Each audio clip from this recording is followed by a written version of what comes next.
berupa baju 3R. Baju ini didesain sendiri oleh Miss Desi selaku guru pembimbing kami. Baju ini terinspirasi dari limbah yang sulit diurai dan dapat merusak lingkungan apabila terus-menerus dibiarkan. Adapun limbah yang kami gunakan untuk membuat baju 3R ini. Yang pertama ada koran, yang kedua ada bungkus deterjen, dan yang ketiga ada gelas plastik. Dan alat yang kami gunakan di sini ada lem tembak, gunting, dan yang terakhir staples. Cara pembuatannya di sini kami melipat koran sampai berbentuk kipas seperti ini.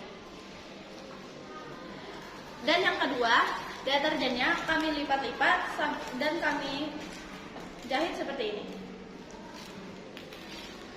Dan yang terakhir, gelas plastiknya kami gunting bagian badannya dan lipat ke dalam sampai menjadi bentuk bunga seperti ini.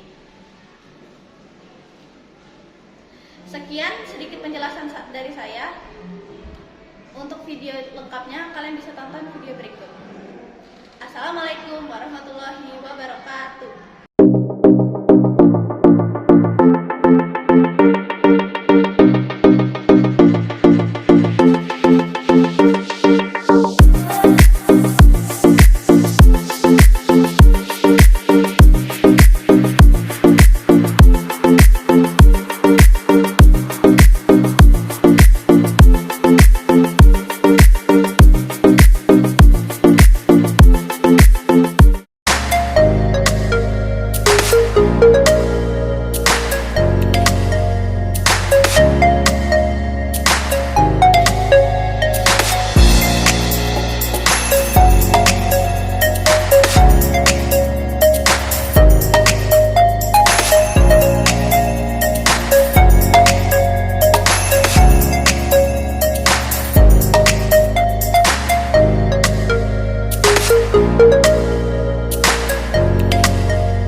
Never thought that I'd fall in love, love, love, love. But it grew from a simple crush, crush, crush, crush. Being without you, girl, never saw messed up, up, up, up. When you walked out, said that you had enough, nothing to fool. God, I know, didn't expect this is how things would go.